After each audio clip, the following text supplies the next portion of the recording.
Righty, good morning everyone again.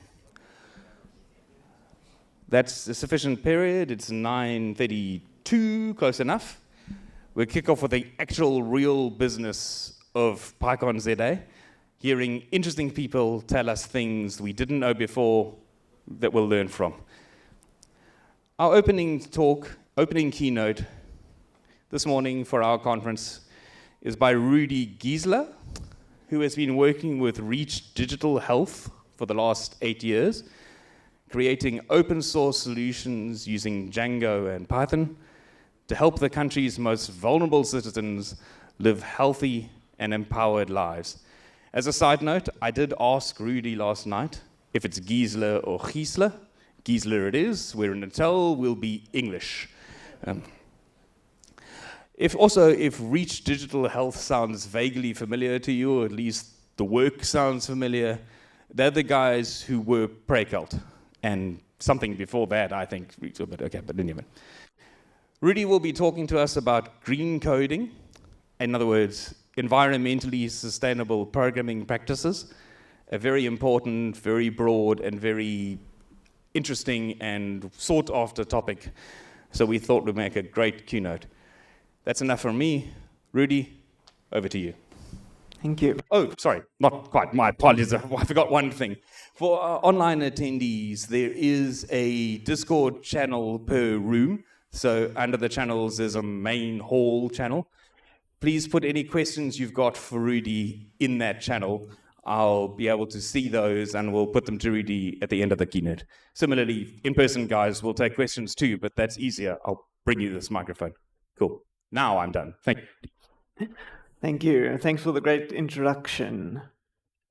So I'm going to give a brief overview about myself, just to give you some background around where I'm coming from. I've been working at Reach for the past 9 years, creating open source software using Python, of course. I'm a principal engineer at Reach Digital Health, where we create mobile solutions to improve healthcare for those who need it most.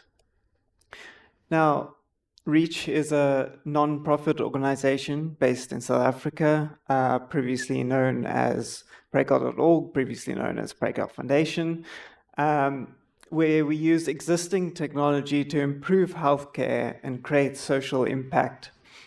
What I mean by existing technology is things like WhatsApp, SMS, USSD, sometimes web, things that people are familiar with, interfaces that people use in their day-to-day life. Improving healthcare, we're talking about lowering barriers to access, whether this is if people don't have time to go to a clinic and stand in a queue to get support for their healthcare, or whether they don't have the finances or transport. We want to lower the barriers to that access so that everyone can get proper healthcare. As well as supporting the health systems, we want to support the healthcare providers as well, the healthcare workers, in order to provide the best care that they can. We also are big into innovation, but we use existing technology in new ways, and that's how we innovate. So we use these older technologies like SMS, which people might not think is innovative, but we use these in new and existing ways. And I find the best way to talk about and explain what we do is to give you some concrete examples of some projects that we worked on. The first one I want to talk about is called Mom Connect. This was a service over USSD and SMS, and later this expanded over to WhatsApp. The way the service works is when a mother presents pregnant at a clinic, they can get signed up to the service, and the service will provide them with maternal health information at the relevant stage of their pregnancy, and once the baby is born, for the relevant stage of that baby's age. So this will allow them to get messages and information that will help them make the correct decisions, and this is tailored towards where they are in their stage of pregnancy. It also gives them access to a help desk that's staffed by nurses, so if they have any questions, if they have things that can be answered and resolved over an SMS or over WhatsApp, then they can get that help without having to take a day off work, get money for transport, stand in a queue at a clinic. The next project I want to give a brief overview about is Young Africa Live. This is a WhatsApp service that aims to empower young people to explore and embrace their sexuality and make informed decisions on their health and well-being. Young Africa Live is where we first introduced a lot of tailoring and segmentation into the service so that people will get the correct information for their specific profile. So we can build a profile up of the user over time and then use that to give them information that's relevant to them, be able to find the correct information to the questions that they have. And finally, I want to give a brief overview of a project called Contact NDOH. This was over WhatsApp initially. This was around the time of COVID-19. This was our response to COVID-19.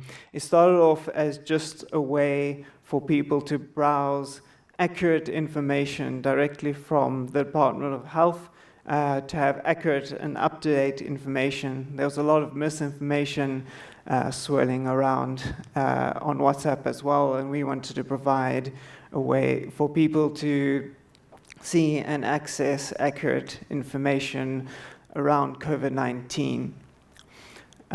This also expanded to a feature on there we called Health Check. When in the beginning tests were not widely available, you had to have a certain specific set of circumstances to be able to get tested, and that was often confusing and often difficult to know what is the up-to-date set because it changed often. So you'll be able to answer on the service through WhatsApp a list of questions of your symptoms, and that would give you advice around should you stay at home and isolate, do you need to go out and get a test. And later on, we also expanded to when vaccinations were available, where you could register on WhatsApp or on USSD when we expanded the service over USSD as well to register for the vaccine to be able to receive it. So hopefully that gives a brief overview of Reach, what we do, what I do on a day-to-day basis, gives you some background around there. But today, I'm going to be talking about green coding. So just to give you a brief overview of what we're going to cover. Firstly, we're going to talk about why should you care? Why should you take the time and effort to come and firstly watch this talk and then take what you've learned and implement it in your day-to-day work? In order to do that, we're going to first look at what is running. What is the code that you're running, and what impact does that code have on the environment? The second one we're going to look at is where is it running?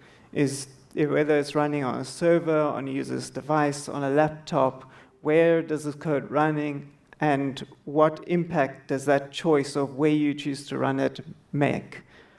And finally, we're going to take a further step back and look at who is creating that code and what impact does that have on the environment.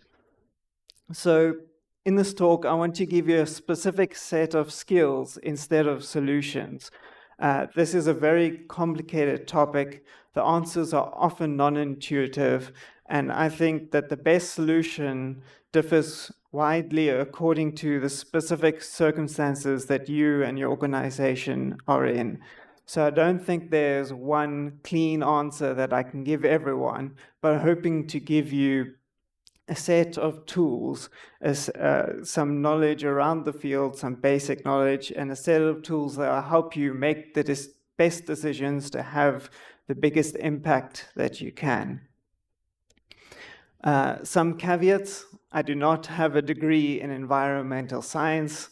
I come from engineering and software development background, so I'll be relying on results of research and taking that and presenting it within the context of software engineering.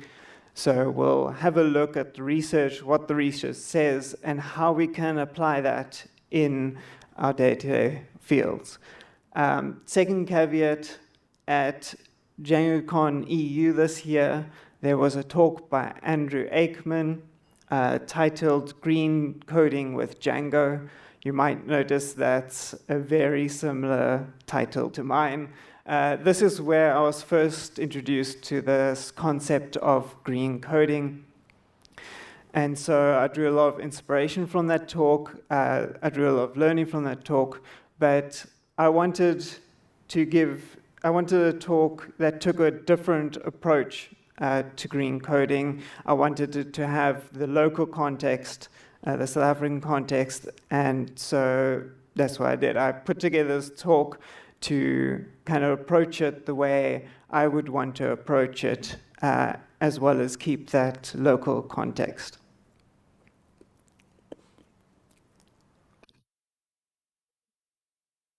So to start off with, why should you care? I'm sure we've all heard and seen pictures and news like this, extreme weather events caused by global warming. These are all the kind of obvious reasons that you'd expect someone like me to stand up and talk to you about. So I'm not going to spend a lot of time going over these reasons. I'm going to talk about some of the reasons that you don't often hear. These are the Sustainable Development Goals for 2030. In 2015, UN member states got together and said, and had a look at what do we want to achieve by in 15 years' time, by 2030. What are the main goals, main issues facing humanity? How do we want to solve them? And what do we want to achieve? These goals were agreed upon by 193 UN member states, including South Africa. And so all these member states committed to achieving these goals by 2030. At REACH, we focus mostly on goal number 3, good health and well-being. But today we're going to talk a lot about goal number 13, climate action. Now, we will touch on a few of the other goals. A lot of these things, you make an improvement on one area, it helps in other areas, but our main focus is going to be 13, climate action. A year later, in 2016, there was an agreement signed called the Paris Agreement. The main goal of this agreement was to keep global temperature rise below 2 degrees Celsius and to have 50% less emissions by 2030. Now, this is also an agreement that South Africa agreed with, signed on with the UN. So our government has committed to these goals and to climate action. And these goals won't be reached without everyone playing their part. And I think we all need to play our little part, put in what we have in our sphere of influence to make a positive change. I came to software engineering through an electronics engineering degree. As part of an engineering degree, we do a course on philosophy and ethics. Now, this is very important in engineering. You don't want a civil engineer to sign off on a bridge that's going to collapse and harm people. But I think in software development, we should have that same ethical obligation. We have an ethical obligation to make sure that what we create does not harm. And I think part of that is making sure that what we create has lower emissions to not harm the planet, which creates harm for people in turn. So, how is South Africa doing in these goals? These were created in 2015. We're now in 2023, a little past halfway. The short answer is not well. About a third of the goals we're on track to reach, so by 2030. So that's good. A third, we're on track. Around a third of these goals, we've stagnated. We haven't made much progress at all. And unfortunately, on a third of these goals, we have worsened. Things have gotten worse than when we started out in 2015. So I really think that this is something that will take everyone doing their little bit. And if we can all work towards this, we can have a big positive impact in the world and in South Africa. So I'm going to start off just by talking about what is green coding. Now, this is a fairly new term. The first reference I can find to it is around 2018. I couldn't find any big official definitions. I found lots of varying definitions. So I decided to put together all these different definitions into my own definition of green coding. So green coding is an environmentally sustainable computing practice seeking to minimize the environmental impact of software. So it's a practice, it's something we do in our day-to-day lives when we create software, and our goal is to minimize the environmental impact. This is a more wide-reaching goal. This is not to want to minimize something very specific. We want to minimize the environmental impact that our software has. So a question you might have is, well, what impact does our software have? Software development is responsible for around 4% of global emissions. Now, that might be difficult to put into context. What does 4% mean? That sounds very little.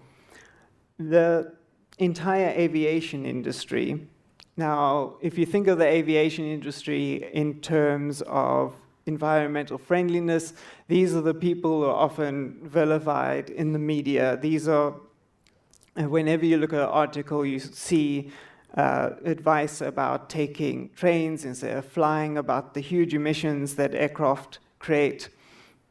The entire aviation industry is responsible for around 4% of global emissions, around about the same as software development.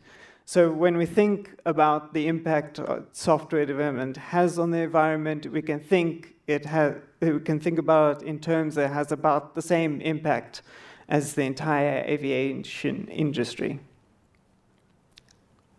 So I want to talk about the elephant in the room. Python is not known to be a high-performance language. But I think we're going to talk about performance now anyway, because it is important, and because I think we can create performance services in Python. But also, hopefully through the rest of the talk, I can show you that the fact that Python is not known to be this high-performance language does not matter that much. We do not all need to change this to a Rust conference. So, first, I want to talk to you about what is running. And when I talk about what is running, I'm talking about the code that you're writing that is running. And how do we have a look at that and improve the performance, reduce the environmental impact that it has. Now, I'm using performance and environmental impact here interchangeably because most of the time that is true. The more performant your code is, the quicker it can run, the more the CPU can go back down to sleep states, the less energy it uses, which means there's less emissions to generate that electricity. So first, and the most important thing, is to measure. You want to measure for two things. You want to measure so that when you make changes, you do not make the situation worse. You want to make things better, and to know that, you need to measure before and then measure after the change and make sure that you're making a positive impact. And the second one is you want to measure where your software is spending the most time. Because if you know where it's spending the most time, you can target that first. And by targeting that first, you can have the biggest impact in speed ups. So across all these topics, measurement is very important. You need to know where you want to make that impact, and you need to make sure that you are making the impact that you think you're making. Secondly, you want to look at algorithms and data structure. I think making sure that you're using the correct algorithms and the correct data structures for the job is much more important than any little tweaks and changes and small performance impacts that you're trying to make. You're trying to change the way this code is structured to get more performance, but if you're using the wrong algorithm, you're having a very minor impact where you could have a big impact. For example, if you have a large list in Python and you're often inserting into the beginning of this list, that is an own operation, you might be better served using something like a double-ended queue, where there's an O1 operation to insert into the beginning of that. So now you've measured the impact, so you can make sure your changes are having a positive impact. You've made sure that you've chosen the right algorithms and data structures. But often we just need to do computationally expensive things. We're using the correct things, and there's no way to improve it. I think the next step you want to look at is caching. Now, be careful with caching. Caching can cause a lot of issues, a lot of bugs. I've caused a fair few myself by adding caching. But for expensive calculations, sometimes caching is the only choice. So be careful with it and use it in the right situations, but it can make a big difference in the correct place. Next, I want to talk about libraries. Now, libraries can really help us get around that whole Python is slow image. When you're using things like NumPy and Pandas, a lot of the number crunching work is running in a faster, running a faster language. Firstly, it's compiled language, but also a lot of effort and work has been put into optimizing those algorithms that are being used. So by using those things, you are using a very optimized version of an algorithm. So if you're doing a lot of heavy number crunching, this can have a great positive impact to your performance. And then lastly, I want to talk and give a shout out to PyPy. I don't know if a lot of you know or have heard of PyPy. It is an alternative Python interpreter, alternative to the normal standard CPython interpreter. It is a Python interpreter written in Python, which does not sound very performant, but and I won't go into the details of how they make that work. But in a lot of use cases, and yet again, measure before and then measure after PyPy. But in a lot of use cases, it can give you a big speed up. It is very compatible with a lot of Python projects and works especially well when you're doing a lot of pure Python work. So give it a try. It probably works or works with minor changes and can give you a big speed up for not much effort. So this is a very high-level overview around improving the performance and therefore the environmental impact of your code, the specific thing that is running. We can go and have hours of talks and discussions around this. But I want to give a shout out to pythonspeed.com. There's a lot of great articles on there around getting the most performance you can out of Python and common issues and things that you might run into.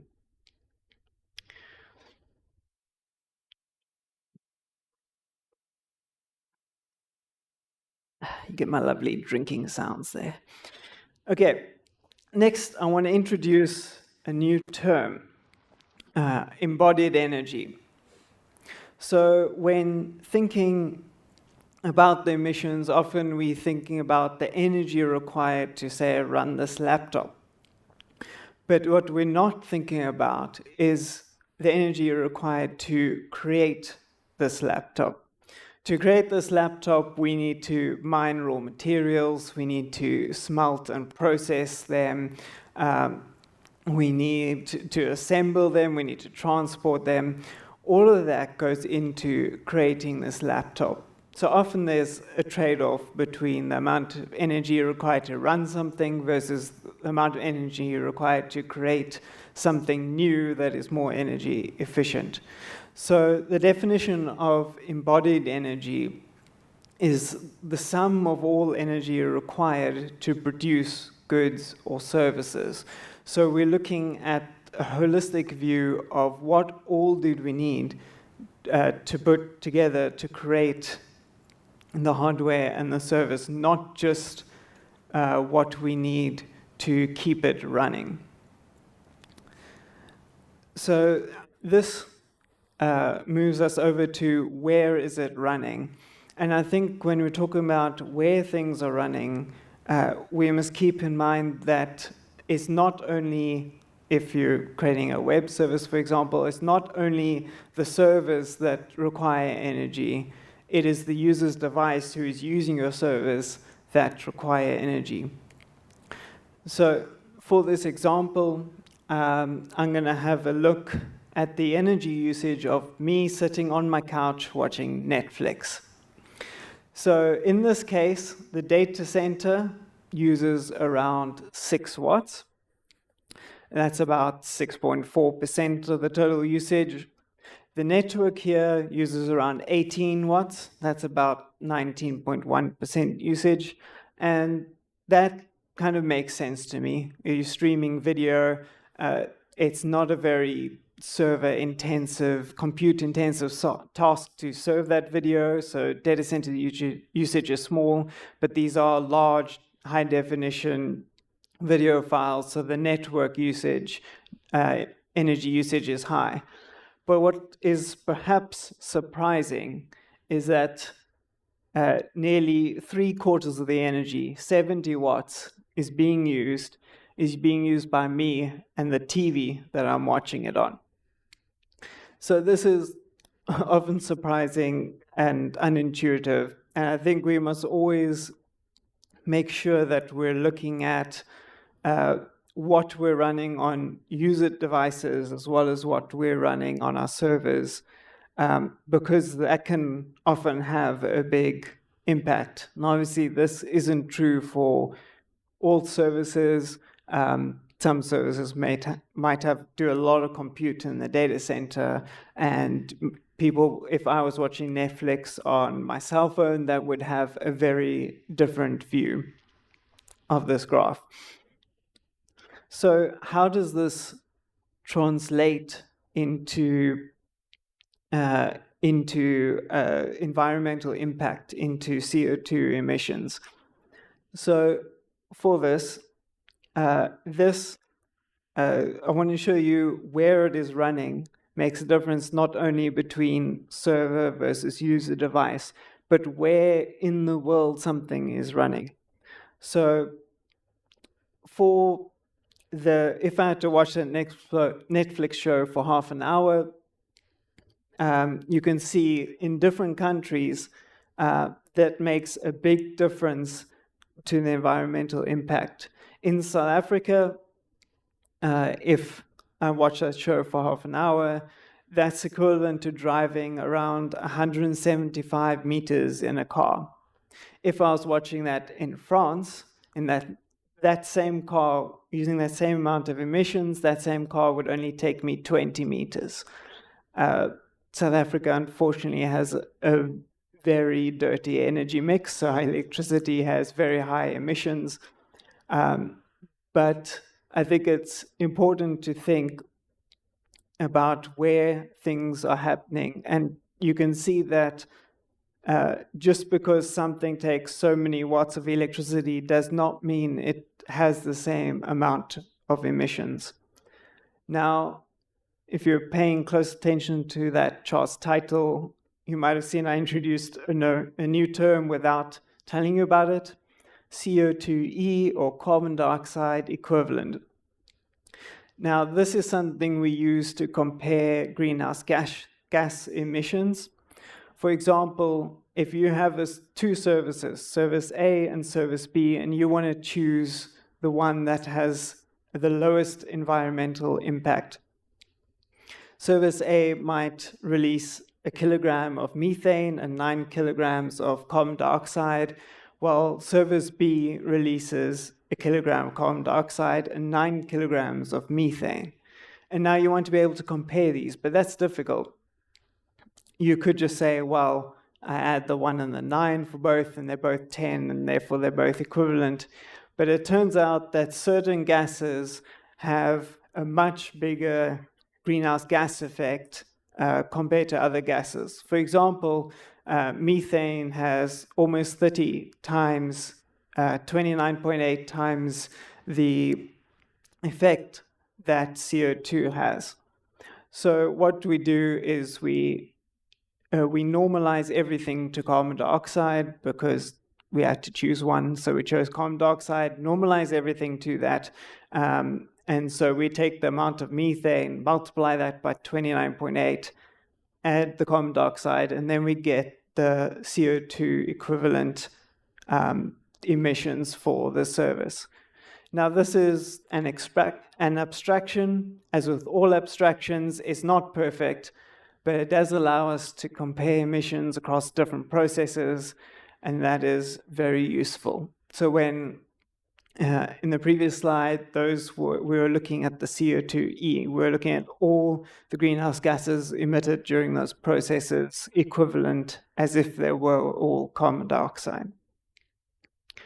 So when looking at where your code is running, these are AWS regions. These specific regions are using 100% renewable energy. Now, keep in mind that's not taking into account the embodied energy, and this isn't a recommendation for AWS. This AWS is just what we use at our organization, so I did the research into AWS. So these regions are running 100% renewable energy. So simply by hosting some of your, say, background running tasks, if possible, in one of these regions, you can reduce the environmental impact, the emissions of your service, and with not much, but not by making your services more efficient or faster, but just running them on cleaner energy. So AWS itself is committed to running on 100% renewable energy by 2025, net zero by 2040, and they're also looking at reducing their embodied energy. So that's great, and I'm sure other providers have similar things, but when choosing which provider you go with, I think this can also have a big impact. Some of us have a choice of where we run things, where we host things. And if you have that choice, most providers are looking to differentiate themselves on features or on costs. But by also looking at the emissions your service would have by running on these various different providers, and when you're talking to them, if you bring this up and ask them questions about that, this will show them that this is something that we care about, and therefore they'll put the the kind of energy and put the effort and the cost into making this one of their unique selling points, make us one. And hopefully this will become a thing that gets big across the entire industry. But we need to make sure people know that this is something that we care about, so that they can take that action and make that change. Now, greenhouse gas emissions are not the only thing we need to worry about when we're looking at environmental impact. So these are some headlines around almonds and the amount of water it takes to grow almonds. I don't know if you've seen any of these headlines, anything like this, but it's a big concern around the amount of fresh water that almonds take, especially in water-scarce areas. So emissions is not the only environmental concern we need to worry about. There's freshwater usage, there's habitat destruction, there's deforestation, there's ocean acidification. So I want to have a bit of an interaction here. So if you could hopefully scan this QR code for me and answer this question. I want to get a feeling of the intuition around this, so please don't look it up. Question is, we're doing this digitally instead of a hands-up thing, so it can be inclusive to people who are joining us remotely. So if you're joining remotely, please also scan this and give me an answer. So according to a meta-analysis study by the University of Oxford, how much more water does almond milk require to produce compared to cow's milk? Is it A, almost 4 times as much water, B, just under 2 times as much water, C, is it round about the same, or D, is it around about 60% of the amount of water? So we're looking at how much water does it take to produce almond milk versus cow's milk. Is it A, 3.9, B, 1.8 times, C, around about the same, or D, 0.6 times? Now, I hope that that's enough time for everyone. You're going to have to give me a few seconds because we do not have the technology to do live updating graphs yet. So I need to do this. Update. There we go. And we go. Okay. Goodness.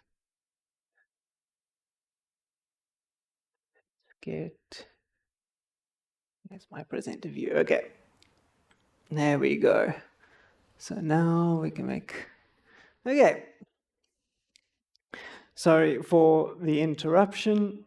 So we have, oh, that's a funky order. I'll read out the legend at the bottom, which is very small to see. So most people answered 3.9 times as much water, second most 1.8 times, third most 1, about the same, and the least amount of people answered D, 0.6 times. Now, this is a very interesting thing because this is very non-intuitive, or at least I think it is, because almond milk uses 40% less water and 78% less carbon dioxide than cow's milk. The correct answer there was D. And what this goes to show is that often the intuitive answer when you're thinking around environmental impact is not the correct answer. Now, this is a trend that I've seen across a lot of research, that animal products use more drinking water, more land, more carbon dioxide, and cause more deforestation than the alternative. So even looking at the most intensive milk alternative, almond milk, we're still using 40% less water and 78% less carbon dioxide emissions than cow's milk. A quote from the author of the study is a quote from the lead author, Jason Poor, of the study, saying that a vegan diet is probably the single best way to reduce your impact on planet Earth. Not just greenhouse gases, but global acidification, eutrophication, land use, and water use. Just to explain a few of those terms, acidification, we're talking about when CO2 gets absorbed by the ocean, creates carbonic acid. This results in all marine organisms having reduced calcification, reduced metabolic rates, and a lowered immune response, and reduced energy. So not great for our marine organism.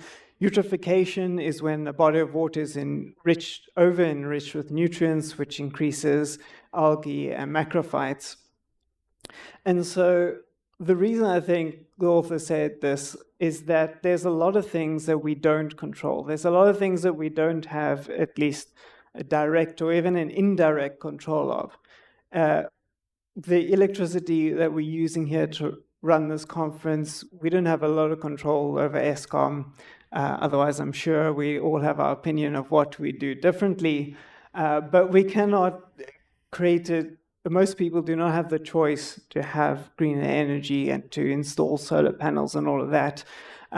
Coming here today, there's no high-speed train I can take here running off green energy. I have to take a flight. There's a lot of things we don't have a choice of, but when you're looking at the population as a whole, a lot of the main thing that people do have a choice of, or a lot of people have a choice of, is what they eat. And animal agriculture is responsible for 91% of deforestation. A plant-based diet is estimated to reduce CO2 emissions by 8 billion tons a year. That is a 20% reduction in globally of the entire greenhouse gas emissions by switching to a plant-based diet. So why I'm saying this is we're transitioning over now into who is creating this. So we're talking about the people that create the software and how they get to work, what they eat. And so simple things like in your office, replacing the kind of milk that is used in the office can have a big impact into the effect that creating the software does. So when we're looking at this, as I said in the beginning, the most important thing to do is to measure, and I'll go through each of these so you don't need to be able to read the very tiny text at the bottom. We're looking at, we want to measure or at least estimate where the most emissions are so we can target those first to be able to have the biggest impact. So these are emissions by sector. Blue is South Africa, red is global average, just to have something to compare about. The big one on the left is the electricity and heating. This to me is a little surprising because most of South Africa has a temperate climate. We don't need to heat our homes for half the year to not die. But this kind of just shows you how dirty the grid is. And so the only way that we can really improve this within our control is to reduce the amount of electricity we use. If you work in an office building, often the biggest energy use is climate control, the air conditioning, cooling, and heating. So maybe we could do things like have a look at the dress code, if there's an enforced dress code, by allowing people to dress more comfortably, to dress according to the temperatures outside. Maybe we can not use the cooling or heating as much. And that can have an impact on this biggest one here, the amount of electricity we use. Also looking at the amount of electricity that our servers, the users' devices use. If we can reduce that, that is the biggest one, at least in South Africa. Second one is transport. Transport, I think what we can do there is have a look at work from home, remote working. Remember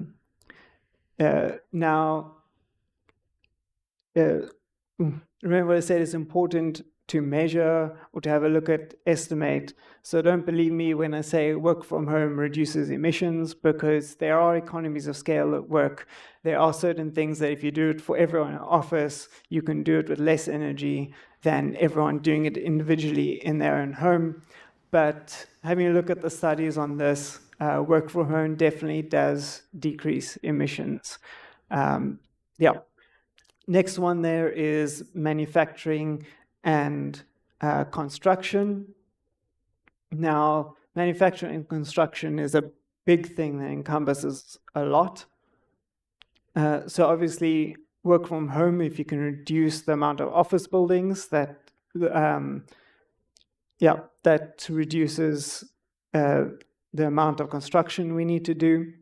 But also, sneakily inserted in here, is the creation of fertilizer, which is a big one. So diet, I think, and what we eat can also really play a role in reducing the emissions under manufacturing and construction.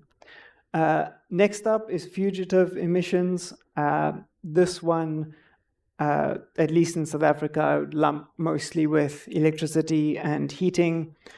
Fugitive emissions are things like leaked methane from when we're mining and extracting coal, and also intentional and unintentional leaks from oil processing. So this kind of goes under electricity, heat, and transport. And then the next ones there are buildings, which we discussed already, agriculture, which is mostly around diet and choose what we eat, can make a big impact there. And then the rest of the smaller ones are ones I think we have less impact, at least through our work, through software engineering, things like waste. We can look at recycling, reusing, composting for that. There's industry, there's aviation and shipping. Note that that's quite far down. There's other fuel combustion, and the last one there is land use change in forestry. So hopefully that gives you an idea of, when we're looking at who's creating it around the office, maybe it gives you some ideas, some things I haven't thought about of where you want to focus your energy, time, and efforts, and how you want to address that. So I just want to give a quick summary around what we've covered. First, we looked at what is running. Remember to measure, must measure before and after, measure to know where your code is spending the most time. Then we'll make sure that you're using the correct algorithms. This, I think, can have a much bigger impact in a lot of services compared to other changes you can make. And also give PyPI a try. Then, when we're looking at where, we must remember not just the code that's running on servers, also the code that's running on user devices, and also having a look at server regions, providers, where that energy source comes from, and also remember about the embodied energy when you think about buying hardware, replacing hardware. And finally, we're going to look at who is creating it. Here, it's often very difficult to measure. So as you've seen me do, we estimate. We have a look at studies. We have a look at the results that they came up with there, and then we apply that to our own measurements. We have a look at the emissions of watching Netflix and say, okay, well, I watch Netflix for 2 hours and therefore I can do some maths and transfer that over. So we look at the stats and estimate the environmental impact there. And we will start with the biggest impact that applies to all these. Start with the biggest impact, see what you can do there, and work your way down. All right, I hope I've managed to at least teach you something. Thank you very much for listening. I think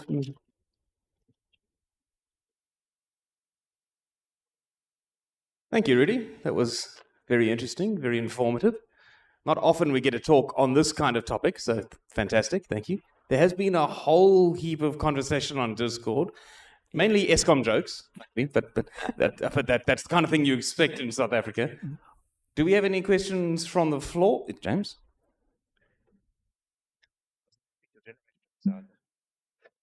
I only use a joke once, Kim. You spoke earlier about like data center regions. If your server is running in Iceland, then it's entirely geothermal or whatever the case is. But you showed in the earlier pie chart that the network actually accounts for a much bigger chunk than what you might expect. So if you decide to run in a green data center, have you tried to estimate that, like compared with? So I mean, the network from here to Joburg is much less than here to wherever in the world. Yeah, so that's something where I cannot give you, where I said in the beginning, I cannot give you an answer. I am hoping to give you tools to be able to work out for yourself, because we can't say, for instance, that running in a different region will be the better option for you, because, as you said, there's that network impact. If to be able to run in a different region, you need to transfer a huge amount of data over the network and then do some minor calculations, it will probably be more efficient to run it just on the servers you're normally using. But yeah, so it's something you need to have a look into if you're doing a lot of heavy number crunching on a relatively small amount of data, and legally and responsibly you can do it, process it somewhere else, then maybe moving the data over the network, processing, and then moving the results back does have a lower impact. Anyone else? Questions? Hand? Microphones? Yep.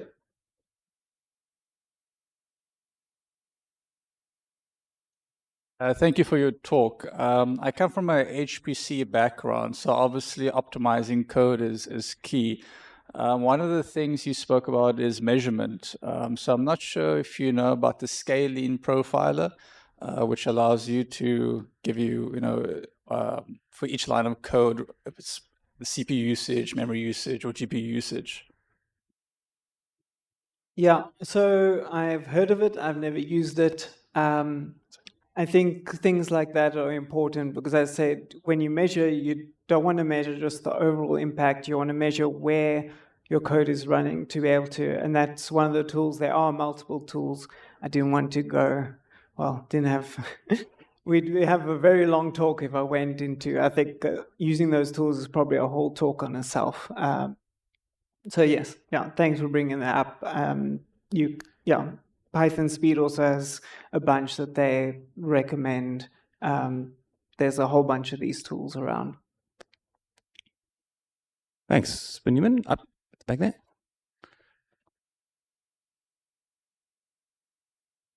Hi, thanks for the talk. I have a question in particular with respect to, if you have a business, for example, you have a large business, a large corporation, there are certain budgetary constraints that don't exist with respect to a smaller business, a smaller company. And those things have an impact as to how do you code and how do you consider certain things. So do you have an HPC available to you? Is there, would that, for example, say for a bank where all the resources are made available for someone,